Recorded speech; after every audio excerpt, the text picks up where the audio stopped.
Hi, this is Mike at GameFromScratch. Welcome back to our ongoing game development for complete beginners tutorial series. Now today we are moving on to the topic of audio. Very important, pretty much every single game that isn't Zork has some form of audio. And in Love, audio is all one thing. In some game engines they split music out from sound effects, but that's not the case here. There is a difference and we will cover it in a moment, but it's all dealt with in a very homogeneous way. It's very straightforward what we're going to deal with today. Basically, we're going to load a file into memory and play it. And we're going to do some manipulations of it, change the volume, change the position, etc. But the process is pretty straightforward. So let's jump right in. Now, the first thing we're going to want to cover is we need a file to play. We're actually going to have a couple of files to play. I'm just going to bring mine in. These are files that one is a soundtrack that I actually have a copy of. Obviously, you can't have it because you don't have the same license. So bring in whatever MP3 or OGG file you've got for music to alternate over the one that I'm choosing in this case. And I'm also bringing a free sound effect I downloaded from the web, just a gun cocking noise. And in this case, again, you can just change and grab whatever wave file you want for audio. You could, of course, use MP3 versus a wave, but there are some trade-offs. We'll get to those in a moment. Now, almost every single audio program supports these formats. On top of that, for music files at least, there's support for a number of things called trackers as well, tracker formats. And this is it's a way of kind of synthesizing music using sound banks. It's an old thing. It started back in the days of the Amiga, but it's quite popular for creating electronic music. Basically, you compose music, different channels with different notes, etc., and then they played from sound effects. It's called tracker music, and pretty much every single tracker format is supported by Love as well, but that's not something we're going to cover today. So just grab whichever files you're going to bring in. So I'm bringing in 2 MP3s and 1 WAV file that we're going to use today. And just make sure they're copied to the root of your project. So wherever you're creating your project, wherever your main.lua is, make sure it's there. They could be in a subdirectory. You're just going to have to pass that path in when you actually go ahead and create your sound effects. So now you'll see we have the 1 sound effect, the wave, and then 2 songs. Now they're actually the same song. The only difference is I encoded this one in mono. Now mono means only 1 channel, from the Latin word mono. It's basically a stereo song. Most CDs you've got are encoded at 44.1 kilohertz in stereo sound. That means there's a left and a right channel. But we're going to be doing some positional stuff, so I also needed a mono version of it. And again, we'll get to that when we get to the transferring of the sounds.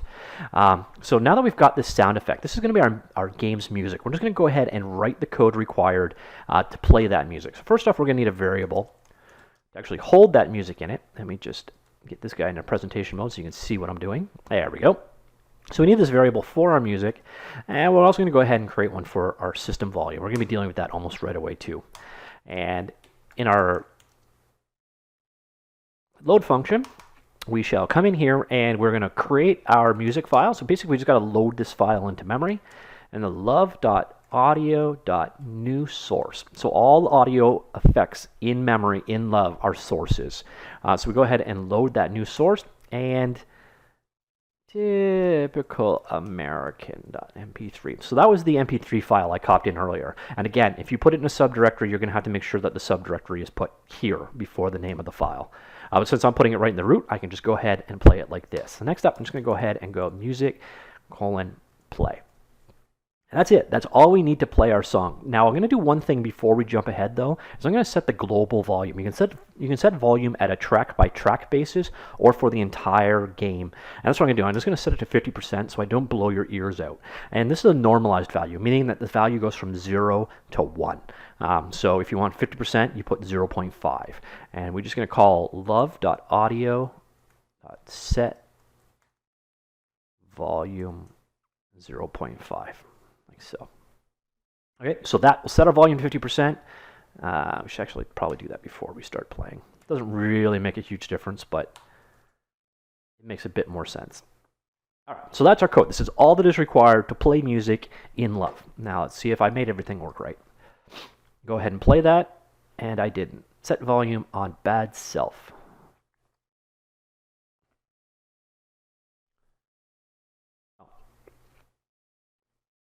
That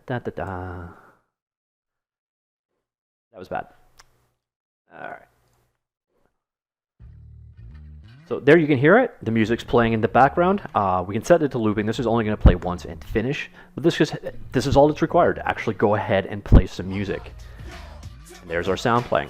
So now let's play a little bit with that volume. Now what we want to do is just add in some code here so that when we press keys, we're gonna globally mute that volume down a bit or up. So first off, we're gonna actually need a value to hold the, oh, we already did. So we got volume there. So instead of setting this to 0.5, instead set that to volume, and we'll default that to 0.5. These codes are exactly the same, it's just now our volume is set using this variable instead. So now that we've got that variable, let's go into function, love.key pressed. We've covered this all in the past. If we haven't, if you're not up to date, go back to the previous tutorial. It's all covered there. There's no problems there. So if key equals down arrow, which is down, then if volume is greater than or equal to 0, then volume equals volume minus 0.1. Now remember, 0.1 is the exact same thing basically as 10%. So let's stop that out. And we need another end, like so. And now the power of cut and paste coding. Now let's do an up.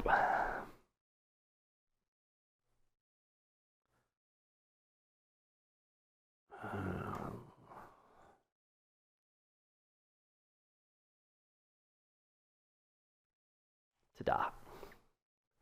All right, so all that does basically is if you press the up key, we're going to change our volume so that it goes down. And sorry, if we press the down key, we're going to turn the volume down. If we press the up key, we're going to turn the volume up.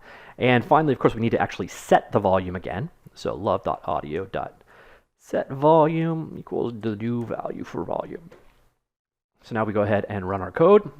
Exact same thing as before, but you'll notice if I press up, it gets louder. And if I press down, it gets quieter until eventually it mutes. Like so, up and down, and up and down. Okay, so that is controlling the volume. We could also do it at the sound effect level. So we could also set volume on music if we wished. So you just wanted one thing's volume to go up or down, you can do it that way. All right, so that covers playing music, changing the volume. Now we're getting into the concept of a sound effect. It's actually the exact same process for the most part as music with a very key difference. So let's go ahead and sound effect like so. And here we created our, just like we created our music, now we're gonna go ahead and create a sound effect. Love.audio.new source, new source, all right, new source. I believe we called it guncock1.wave. All right, so, oops, wrong language. This is the exact same as this. So at this moment in time, there's absolutely no difference between these two lines of code. However, now, passing in that second variable of static makes a huge difference in the world. And now there are two possible values you can pass in here, stream or static. And if you specify nothing, you get stream. And the big difference here is how that file is managed. And you see on disk, there's two ways that sound effects, well, there's many ways, but the two popular ways that sound effects are encoded. One is as waveforms, something called PCM data. And basically what it is in raw bytes, you have you simulate the sine wave or the waveform at every position at every offset within. So you're basically using bytes to recreate a waveform. This is a very dense way of doing things, but it's also a very quick way of doing things. It takes up a lot of memory though. So if you were actually going to encode a 5-minute song using wave as opposed to like MP3 or OGG Vorbis format, it would be 10 times 20 times the size. However, when you're using it in memory, quick, playing it over and over and over again, fast is good. Now the other option is streaming, and this is where your data files like MP3 and OGG Vorbis come in. These are compressed formats. It's sort of like bitmap versus PNG or GIF. When it's compressed, it basically, it's ultimately encoded waveform, just like a WAV file is. It's just been, well, compressed down using various different algorithms. Now the trade-off is very simple to keep in mind. A WAV file takes up more space but less CPU.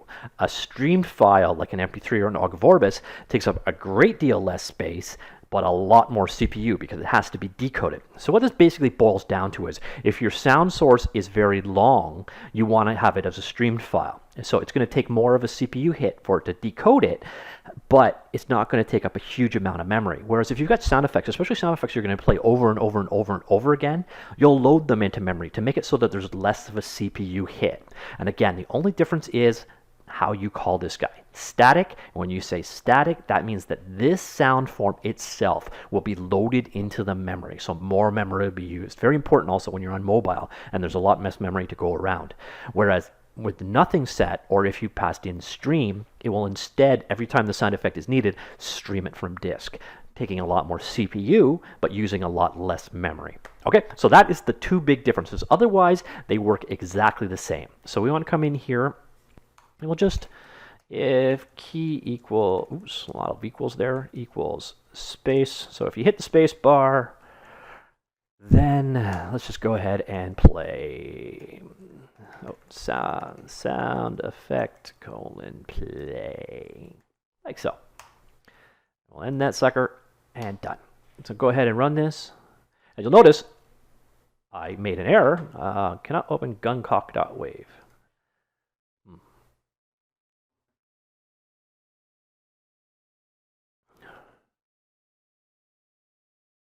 I'm dyslexic. Cockgun. Who calls it cockgun?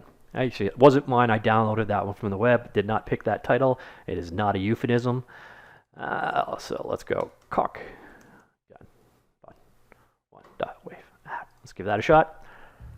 All right, there we go. Let's go back to presentation mode. All right, let's run that guy. So there's our music playing like normal, and if we hit the space bar, there's the sound. Now, one thing you'll notice, if I hit the space bar multiple times, it waits for the first one to finish before starting the second one. And if you want to change that behavior, you're going to change this code instead to sound effect stop. And then play. There. So each new instance of playing that will stop the previously playing one. Now, what happens if you want to have the same sound effect playing multiple times? Well, sadly, this means you're going to need multiple instances of it. So I would have to create sound effect 2, sound effect 3, sound effect 4. Even though I'm using the same source file, you need to have multiple copies in memory to play them multiple times. There are ways around this probably. You can get access to the raw sound data and share it between them, etc. But it's way beyond the scope of what I want to cover here. Now, one thing you will find, though, is the functionality, the built-in basic functionality for things like looping and similar stuff isn't great in the default library. So there's a couple of libraries that have popped up since. One of them is called Slam. They're both right in the wiki. So you go wiki/slam. It's a simple sound manager for Love built over top of the code we're using now. And the other one is TE Sound. And both of these are basically for making sounds play one after the other or randomized, etc. So if you want a little bit more complication in how your songs play or your sounds play, or if you want to queue them up, etc., you're going to have to look at one of these third-party libraries, or you're going to have to write some code yourself to manage these things. There's not a lot of scheduling or management type code in the default libraries, so be aware of those two. Third-party libraries are available. They're both, again, in the actual Love 2D wiki. So that was Slam and TE Sound. So that is playing sound effects. Again, really the only difference is this guy. So now that we got this, let's add a little bit more fun. First off, let's just show you how to actually resume and stop playing audio. Very, very simple.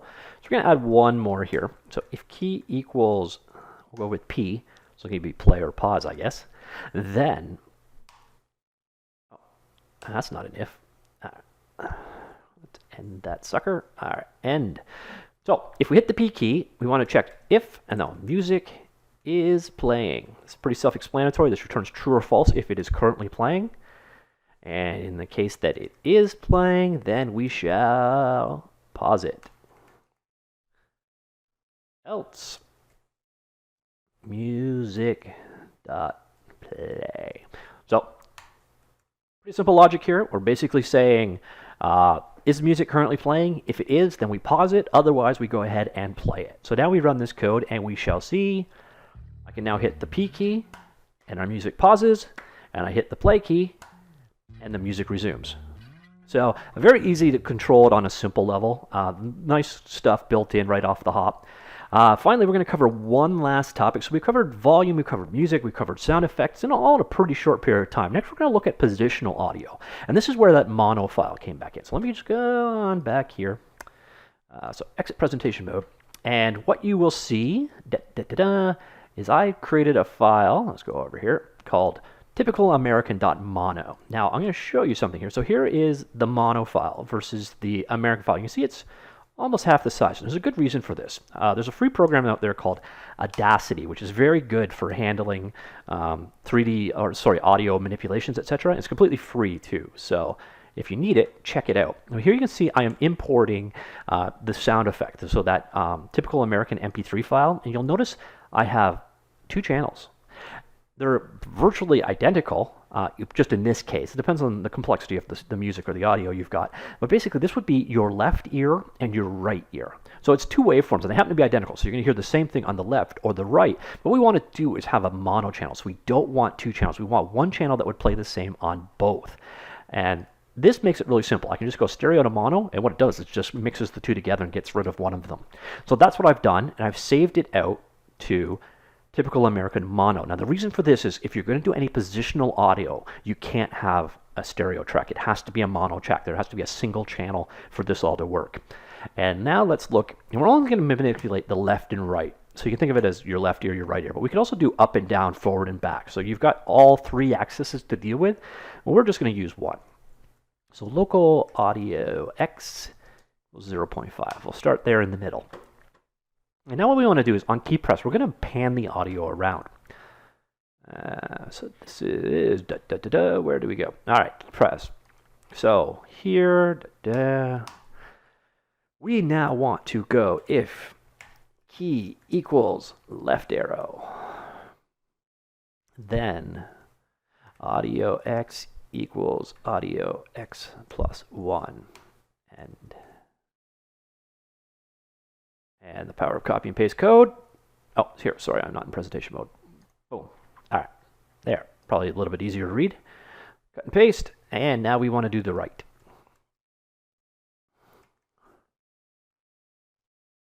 All right, all done. Now, one thing you might be asking yourself right now, especially after you looked at the graphic stuff, if I'm moving this left, why am I adding to the coordinate as opposed to subtracting from it and vice versa? Like we did when we moved the sprite, to move it to the right, we added. To move it to the left, we subtracted. Well, in this case, we're not actually moving the sound, we're moving the ear.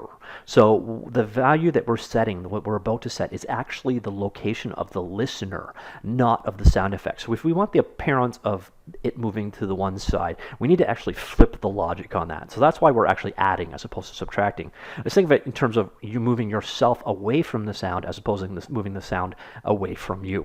And that's why we are doing this. So once we move those, we want to go ahead and set the position of the audio, and that is done with love.audio.set position. And like I said, you can do it in all three axes, X, Y, and Z, but we just want to do X. And we'll leave these two at 1, like so. And you know what? I should probably do this in setup as well. Like so. All right, so every time we change it, we just want to make sure that we update the position and update the volume. Now, those of you looking at this code, I'm actually being a little bit wasteful here, but it works for me. So what you're seeing is every time we call on every key press, I'm updating these two values, regardless to if the appropriate keys were pressed. The alternative would be to change the logic so that I only called this every time in any one of these functions, and that's a little bit sloppier. So I'm just calling it for every key press. It's not a huge overhead, not a lot to pay for, but it is a little sloppy. So I just wanted to point out that that's what I've done here. All right, so we've now changed that. Go ahead and run our code. All right, so there's our music playing like normal. So now as I hit the left arrow, here, we'll wait till it actually starts making some more noise. All right, left, left, left, left, left. And now right. And it's not working. Why are you not working? First off, I forgot to update you. That should give me an error, actually. There we go.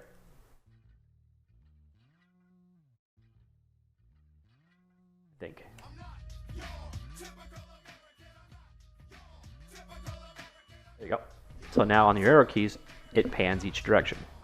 So you notice it didn't work when I was using the non-mono form. So that was the mistake I made there. And that's it. That's really the basics of audio. Now there's a whole lot more here. Let me just go back to the wiki for a second. I'll show you what I'm actually not covering here, because there's a lot more on this positional audio stuff for sure. So we got Doppler scaling. We can increase the number of playing sources possible or get them. We can set the distance model, set the Doppler scale, set the orientation. So not only can you set your position, but you can set your orientation as well, etc. So there's a lot more stuff here for dealing with positional audio that I'm only kind of glossing over. And if you need more details, then definitely be sure to jump into this yourself. You also see they've got the way that distance is actually handled by the audio engine being set here by this method, set and get distance model, and you can see the various options that are available there. But again, those are kind of more advanced topics, way beyond what we want to cover here. But we did cover quite a bit today. Then we got playing music and sound effects, the difference between those two, the using of static versus stream. We got into controlling the volume globally. We got into, I guess we talked about controlling it at the sound effect level, but we didn't actually do it. And then we looked a little bit at positional audio. So for 99% of games, actually, that is all you need to know. You are going to run into some scenarios where the default probably isn't enough for you. So if you want to cue music to play back to back, you want to play multiple instances concurrently, etc. Those things are not in love, but do be sure to check out Slam and TE Sound if you want a little bit more. Someone's already rolled the code for you, and if you need to actually go ahead and just use it as a base and work from there, it's all open source. It's all there. It's everything you've got and everything you need. So it's pretty simple to get started with either one. All right, so that's about it. Hope you enjoyed that. If you've got any questions, of course, ask me down below. And otherwise, we're getting most of the way there. Just continue on with the series from here. See you later. Bye.